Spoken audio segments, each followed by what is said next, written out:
เป็นคนต้องสู้สนผ่านผ่าโลกนี้นาปัญหามากมายสับสนเมื่อเกิดมาแล้วเกิดเพียงหนึ่งหนเกิดมาเป็นคนต้องอดทนสู่ปัญหา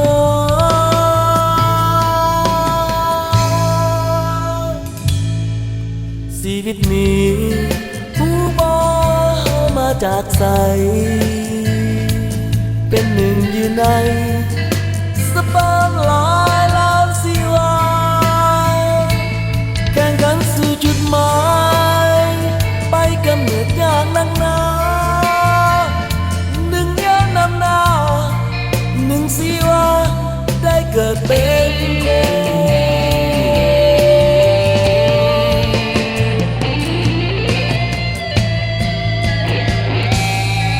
ความบาดทางเป็นกำลังใจล้มลุกขึ้นใหม่ก้าวไปให้ผ่านคนอย่าไปอ่อนแออย่ายอมแพ้ปัญหาสับสน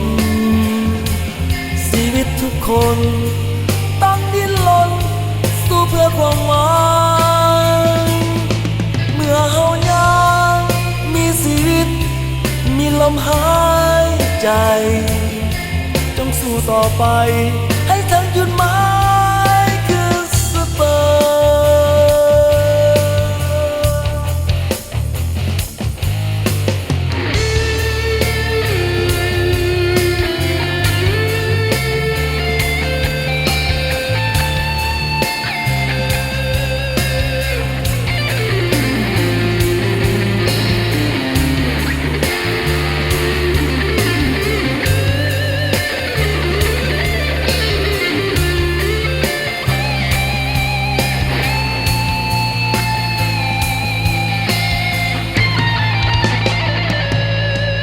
ชีวิตนี้ผู้บอกมาจากใสเป็นหนึ่งอยู่ในสปางหลายล้านชีวาแข่งขันสู่จุดหมายไปกำเนิดยากนักหนาหนึ่งเดียวนำหน้าหนึ่งชีวา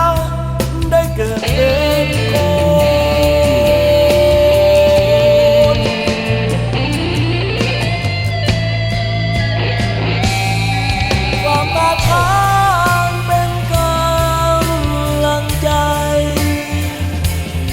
ล้มลุกขึ้นใหม่ก้าวไปให้ผ่านคนอย่าไปอ่อนแออย่ายอมแพ้ปัญหาสับสนชีวิตทุกคนต้องดิ้นรนสู้เพื่อความหวังเมื่อเฮายังมีชีวิตมีลมหายใจจงสู้ต่อไปให้ถึงจุดหมายคือสเปอ